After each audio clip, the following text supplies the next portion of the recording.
En esta tarde vamos a meditar con el Evangelio del próximo domingo, que es el Domingo del Buen Pastor.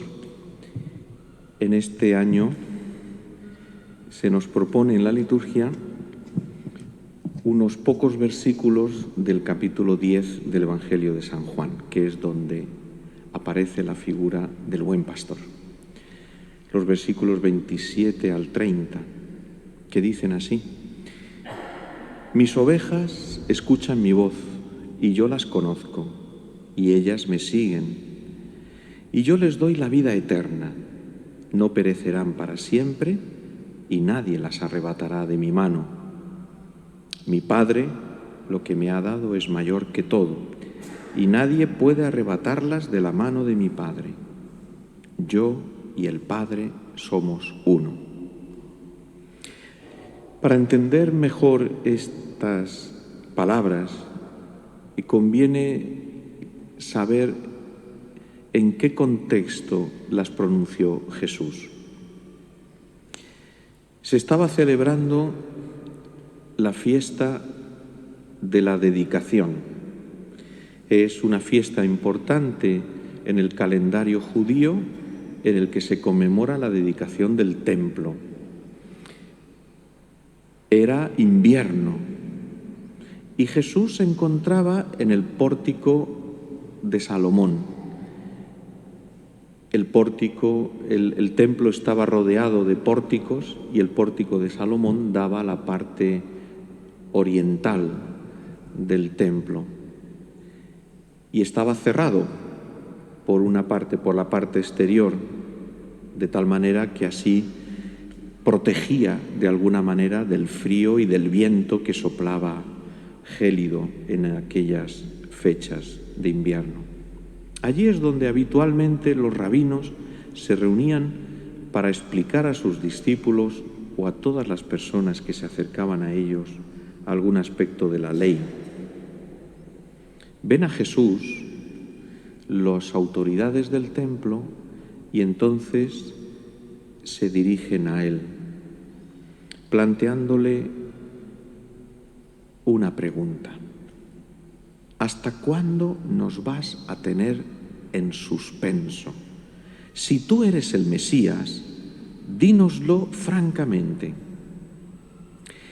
Es curioso, el Evangelio de San Juan no nos cuenta nada del proceso de Jesús delante del Sanedrín, sí delante de Pilato, pero no dice nada del proceso delante del Sanedrín. Los otros evangelios sí que lo cuentan. Cuando Jesús se dirigió, lo llevaron al sumo sacerdote, primero Anás, después Caifás. Sin embargo, en el Evangelio de San Juan, prácticamente durante todo el Evangelio, Jesús está como sometido a un proceso por parte de las autoridades judías. Continuamente tiene que dar testimonio de quién es Él, de cuál es su identidad, si Él es el Mesías. Y por eso, aunque Juan no pone este proceso ante el Sanedrín, aquí, en este momento, aparece con toda claridad lo mismo que en los otros evangelios. Es la misma pregunta que le hacen en los otros evangelios. Dínoslo francamente, si tú eres el Mesías. Era una pregunta tramposa para intentar atrapar a Jesús. Curiosamente, la fiesta de la dedicación celebraba el momento en el que se liberó Jerusalén de las manos del rey Antíoco IV Epifane, uno de los reyes paganos de aquella época, y fue liberada por Judas Macabeo en el 168 a.C., no demasiado lejos antes de Cristo. Jerusalén y el templo liberado de las manos de los paganos, y fue reconsagrado el templo y esta es la celebración. Ahora, cuando Jesús está allí, Jerusalén y toda Israel está en manos de los paganos, de los romanos. La pregunta, dinos si tú eres el Mesías, de alguna manera era una provocación para poner en aprietos a Jesús, porque si Jesús decía abiertamente, yo lo soy, entonces los romanos podrían actuar en contra de él. Jesús responde de esta manera: os lo he dicho y no creéis. Las obras que yo hago en nombre de mi Padre, esas dan testimonio de mí. Pero vosotros no creéis porque no sois de mis ovejas. Aquí ya aparece una alusión a esa parábola del buen pastor. Para tener fe es necesario pertenecer, ser una de las ovejas de Jesús, estar en su rebaño. Es decir, la fe solo se puede dar cuando hay una relación íntima y profunda con Cristo.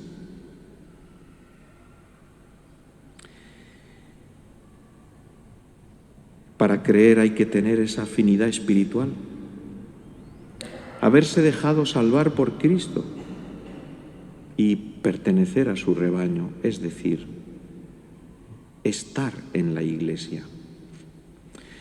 Evidentemente no se trata de estar en la Iglesia de manera física, ¿no? En el templo, ¿no? Aquí ahora hay mucha gente que no está, pero tienen fe. Estar en la Iglesia significa estar en comunión con lo que la Iglesia enseña, con la fe de la Iglesia, porque no hay otra. Y esto va más allá de participar en algunos de los actos, que evidentemente también son expresión de esa fe. Quien no participa en la vida de la Iglesia, al final su fe se va debilitando.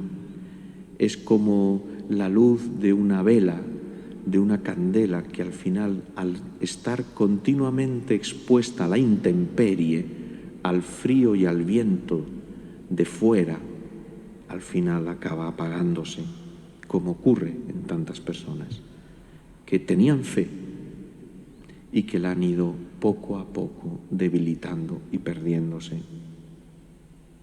¿Hasta qué punto?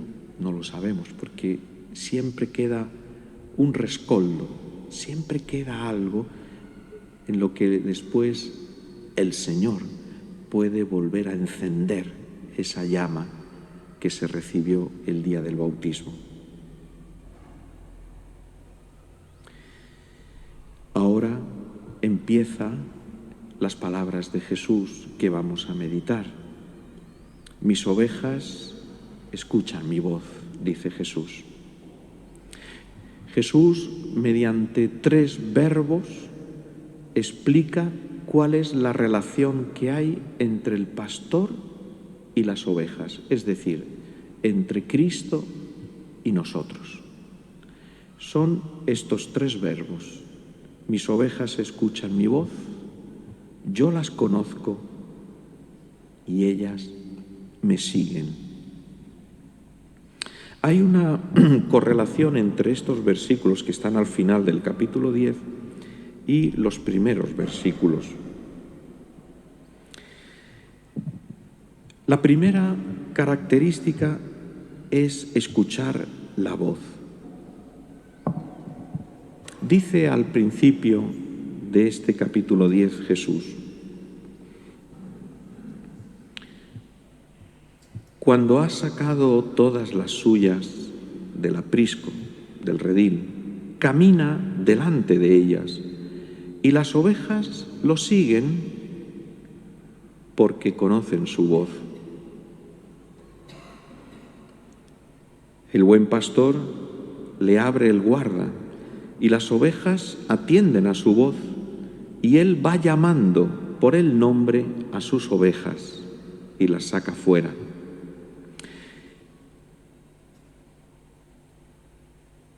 El Dios de la Biblia se diferencia del Dios pagano, por ejemplo, de Júpiter, en que el Dios de la Biblia habla, nos habla. Los dioses paganos no hablan, hay que contemplarlos. ¿Y esto qué significa? Que el Dios de la Biblia, que nuestro Dios, es un Dios que quiere tener una relación con nosotros, por eso nos habla. Y por eso hay que escucharlo. La oración más importante de todo israelita, que repetía 3 veces al día, es la oración del Shema Israel, es decir, escucha Israel. El Señor, tu Dios, es el único Dios. Amarás al Señor tu Dios con todo tu corazón, con toda tu alma, con todo tu ser, con todas tus fuerzas. ¿Veis? Lo primero es escucha Israel. Escuchar es algo más que oír el sonido de las palabras. Escuchar es comprender, entrar dentro del sentido de lo que se nos está diciendo. Supone una actitud espiritual.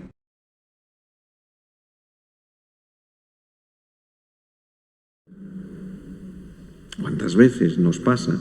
Sobre todo cuando estamos tal vez con demasiado ruido, de escuchar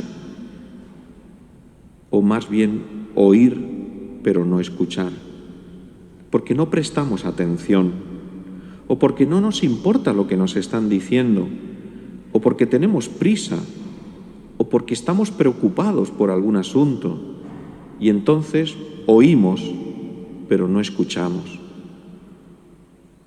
¿Cuántas veces ocurre también en muchos ámbitos, también en el matrimonio? Ella habla y él ve la tele. No me escuchas, no estás poniendo atención a lo que te estoy diciendo. Dios nos habla y nosotros no podemos ser así, no podemos estar en otra cosa, no podemos estar siendo sordos a su palabra. Tenemos que poner el corazón, tenemos que abrir nuestra alma, tenemos que poner atención. Es decir, en definitiva, tenemos que entrar dentro del corazón de Dios, fiarnos de lo que Él nos dice, confiar en Él, atender lo que nos dice porque eso es lo que necesitamos escuchar. Por lo tanto, escuchar viene a ser lo mismo que tener fe. Decía San Pablo en la carta a los Romanos, la fe entra por el oído. Por eso es tan importante la predicación en la Iglesia, el anuncio del mensaje de Cristo, porque tenemos que oírlo y oyéndolo el mensaje de Cristo, su palabra de verdad y de vida, entra en nuestro corazón y nos transforma.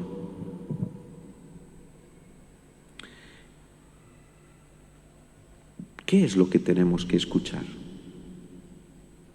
La voz de Jesús, la voz del Cordero, que es bien distinta a otras voces que escuchamos también en nuestra vida.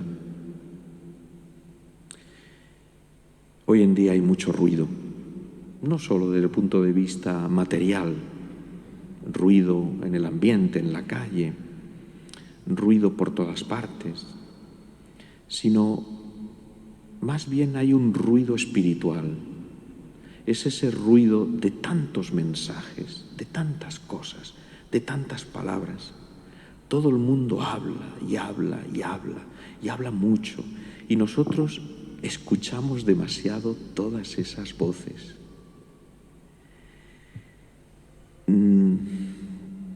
Los medios de comunicación hablan mucho. Son muchas voces. Y nos quitan la paz. Nos quitan la paz. Interiormente y espiritualmente, poco a poco nos van alejando de Dios. Porque hablan cosas que no vienen de Dios. Y porque además, muchas veces, tienen el intento, el interés de apartarnos de Dios y de sembrar en nuestro corazón la preocupación, la angustia, el desasosiego, la falta de serenidad, la falta de paz. Lo hemos vivido durante la pandemia, un bombardeo continuo de muertes, de gravedad. Ahora es la guerra en Ucrania, un bombardeo continuo de imágenes violentas, sangrientas, que al final lo que provocan en nuestro corazón muchas veces es la falta de paz. Y que nos lleva, en vez de rezar, nos lleva a ofender, a insultar a quien ha provocado estas guerras. En vez de insultar, deberíamos de rezar más. Se pierde la paz, se pierde la paz, se pierde la serenidad, se pierde la visión sobrenatural de la vida. Vemos los acontecimientos de la historia sin visión sobrenatural, sin ojos de fe, porque estamos escuchando demasiado ruido, porque le prestamos demasiada atención a esos ruidos. Más oración, más leer buenos libros, más escuchar buenas palabras, palabras que alimentan, palabras que dan fe, palabras que dan serenidad, palabras que ilusionan, palabras que nos abren a la esperanza, y no palabras que nos llenan de desasosiego, de inquietud, de angustia. Escuchar la voz de Cristo. Dice a continuación, yo las conozco. Es un conocimiento que no es superficial. Jesús habla, como en la Biblia, siempre de un conocimiento íntimo y un conocimiento recíproco que tiene su origen en el conocimiento y en la intimidad que hay entre el Padre y el Hijo. El Padre conoce al Hijo y el Hijo conoce al Padre. Y con ese mismo conocimiento, Cristo nos conoce a nosotros. ¿Qué significa ese conocer? Significa un conocer con amor. Conocer con amor. Se trata de un conocimiento que tiene lugar en una alianza de amor, en un intercambio de amor, como el conocimiento que hay entre el esposo y la esposa. Hay una comunión de vida entre los que se conocen con amor.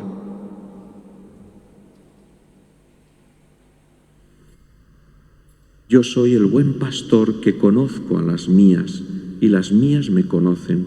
Igual que el Padre me conoce y yo conozco al Padre, yo doy mi vida por las ovejas. Es decir, en ese conocimiento que Jesús tiene de cada uno de nosotros,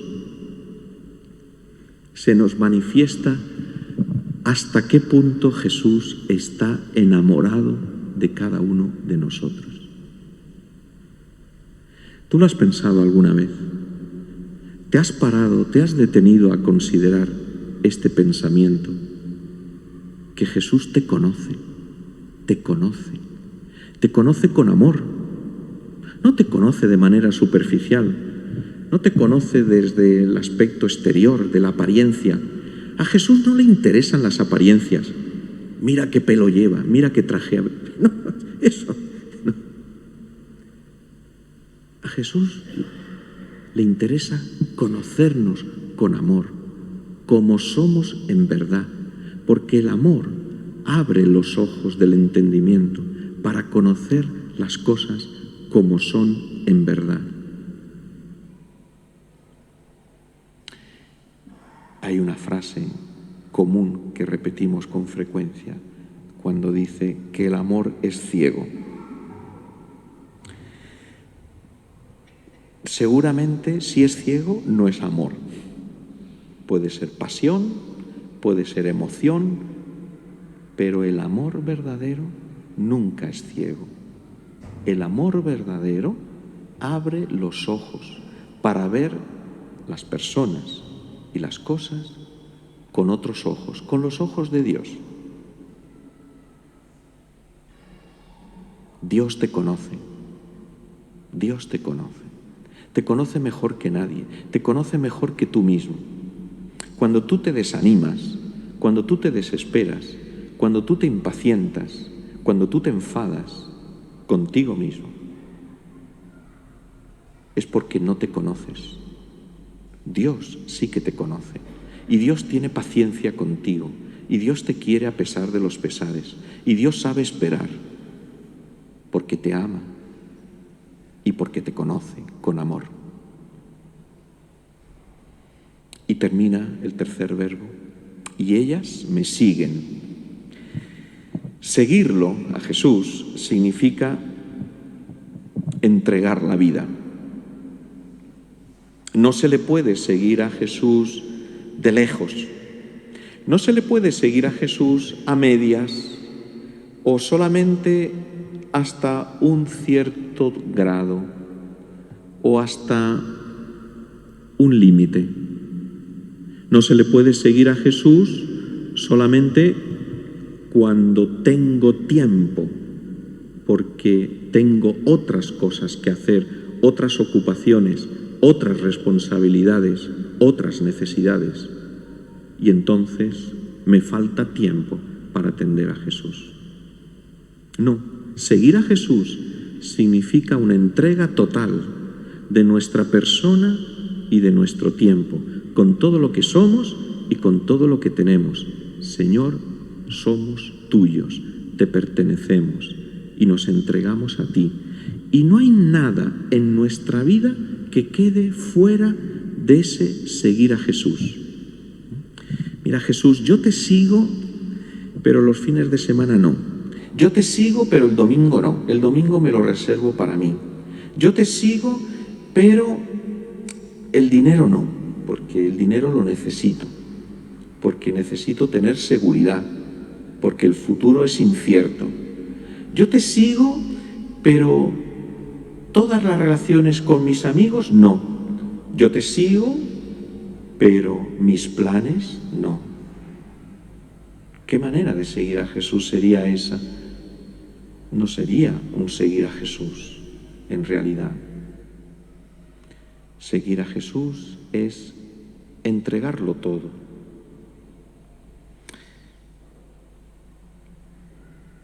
Dar la vida como Él, porque seguir a Jesús, vamos a ver, ¿a dónde va Jesús?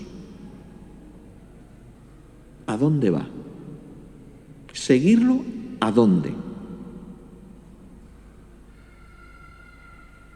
Jesús camina para entregar la vida, para darla totalmente.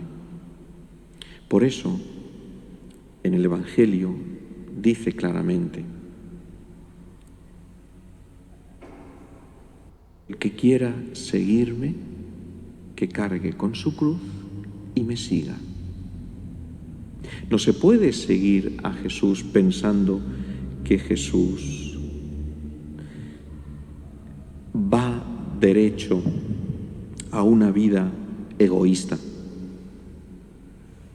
Jesús se dirige al amor, a la cumbre del amor, a lo más alto del amor. Y seguirlo significa acompañarlo a la cumbre del amor, a lo más alto del amor, que se llama Gólgota, que se llama amor hasta el final.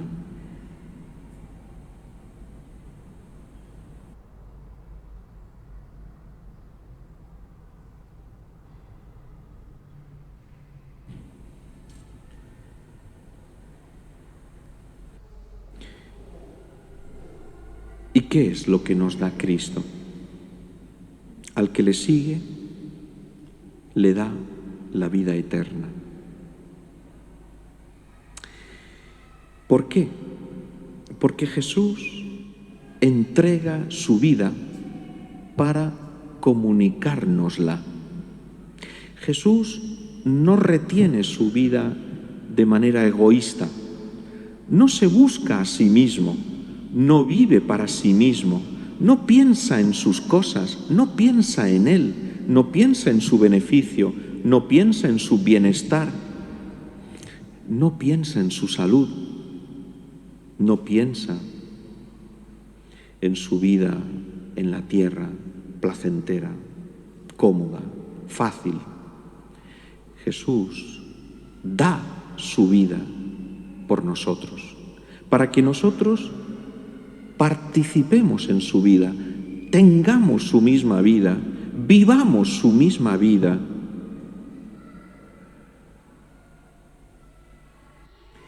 Dice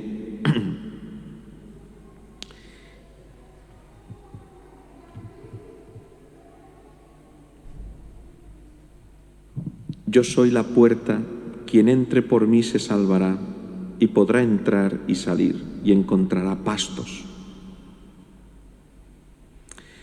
Estas palabras del Evangelio de San Juan, poco antes, en el versículo 10, encontrará pastos, porque el buen pastor nos lleva a encontrar pastos. De alguna manera, el Evangelio de San Juan está haciéndose eco de ese salmo que decimos con tanta frecuencia y que deberíamos, además de repetirlo y leerlo, deberíamos de meditarlo. El Señor es mi pastor, nada me falta. En verdes praderas me hace recostar. Me conduce hacia fuentes tranquilas y repara mis fuerzas. Me guía por el sendero justo, por el honor de su nombre. ¿Qué pastos son esos? ¿Hacia dónde nos conduce Jesús? ¿Con qué nos alimenta?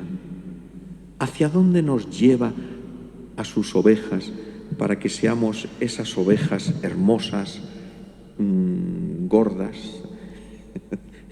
fenomenales, maravillosas, extraordinarias, preciosas? Esas ovejas bien alimentadas, bien cuidadas, bien protegidas.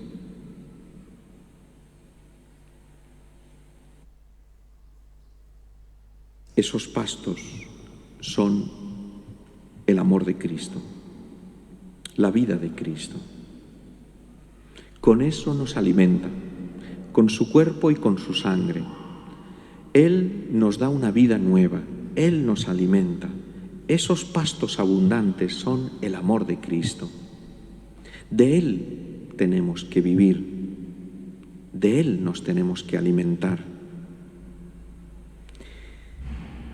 Es importante entonces entender que solamente en Él, alimentándonos de Él, podremos participar de esa vida eterna. Yo soy el pan de vida, el que come de este pan no morirá para siempre.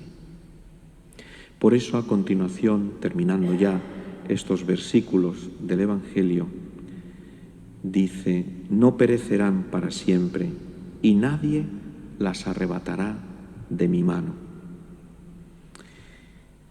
No pereceremos para siempre, porque tendremos la vida eterna, porque vivimos la misma vida de Cristo. Y Cristo ha vencido a la muerte. No pereceremos porque nosotros, para ganar la vida, la hemos entregado. Quien quiera ganar su vida, que la pierda.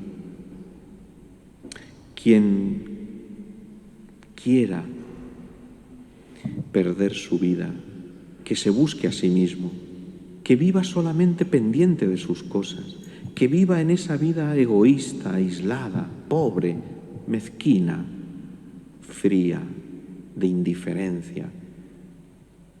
Y entonces perderá la vida. Pero nosotros no pereceremos para siempre, porque hemos dado la vida, la hemos entregado a Cristo. Y entonces tendremos vida eterna. Y nadie nos arrebatará de su mano. Aquí en la Biblia, la mano de Dios es símbolo de su poder, de su fuerza, de su dominio, de su grandeza, de su seguridad. Nadie nos arrebatará de su mano. ¿Ves? Nuestra vida está en las manos de Dios. Él nos tiene bien agarrados de su mano, bien cogidos allí, porque Él nos lleva de su mano. Aunque camine por cañadas oscuras, nada temo, porque tú vas conmigo. Tu vara y tu cayado me sosiegan. Quería terminar con un texto de la carta a los Romanos que explica bastante bien esta idea última de cómo tenemos que crecer en confianza, en abandono en las manos de Dios. Abandónate en las manos de Dios, pero abandona tus preocupaciones, abandona lo que te quita la paz, abandona aquello que te causa tristeza, abandona en las manos de Dios todo lo que no te deja vivir. Abandónalo en las manos de Dios, que ahí están bien, que Él se preocupa, Él se interesa. Tenemos que crecer mucho en esta confianza en Dios. Dice así el apóstol San Pablo en este capítulo 8 de la carta a los Romanos. Si Dios está con nosotros, ¿quién estará contra nosotros? El que no se reservó a su propio Hijo, sino que lo entregó por todos nosotros, ¿cómo no nos dará todo con Él? ¿Quién acusará a los elegidos de Dios? Dios es el que justifica. ¿Quién condenará? ¿Acaso Cristo Jesús, que murió, más todavía, resucitó y está a la derecha de Dios, y que además intercede por nosotros? Todos los días, Cristo intercede por nosotros. ¿Quién nos separará del amor de Cristo? ¿La tribulación, la angustia, la persecución, el hambre, la desnudez, el peligro, la espada? Pero en todo esto vencemos gracias a aquel que nos ha amado. Pues estoy convencido, termina, de que ni muerte, ni vida, ni ángeles, ni presente, ni futuro, ni altura, ni profundidad, ni ninguna otra criatura podrá separarnos del amor de Dios manifestado en Cristo Jesús. Nada podrá separarnos del amor de Dios. Nada. Esta es la fiesta, el significado de la figura de Cristo, buen pastor. Está enamorado de cada uno de nosotros. Ha dado su vida por nosotros. El buen pastor da la vida por sus ovejas. Él nos cuida, Él nos venda las heridas, Él nos alimenta, Él nos guía, Él nos lleva a pastos abundantes. Él se preocupa de cada uno de nosotros. Por eso, ¿quién podrá separarnos del amor de Cristo?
Jesús, Maestro bueno, tú sabes que necesitamos sacerdotes.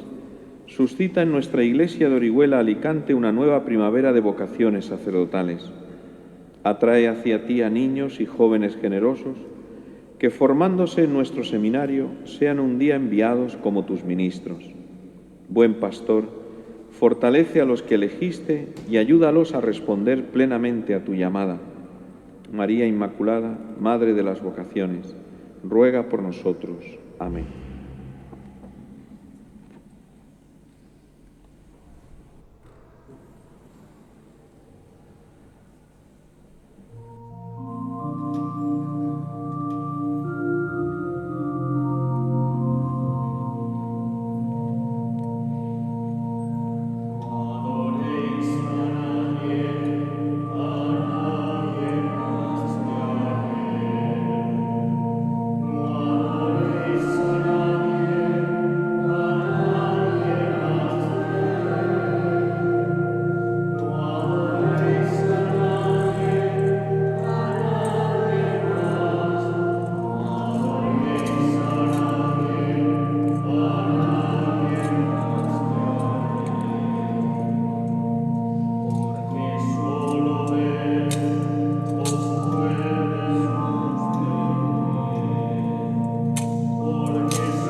Les diste pan del cielo. Aleluya.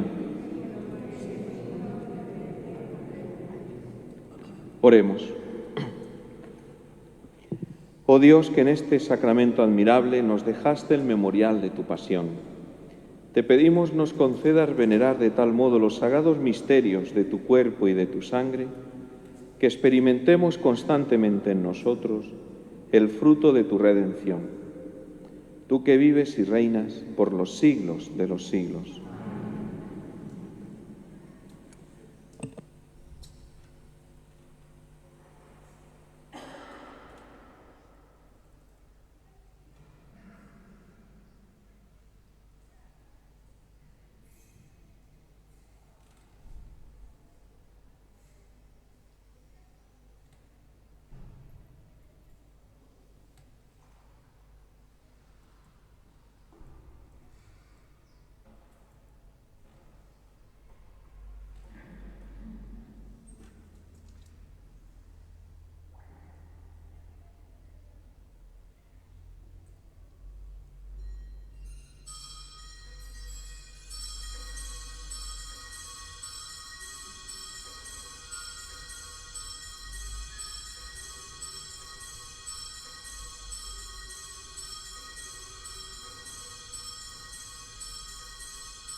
Bendito sea Dios.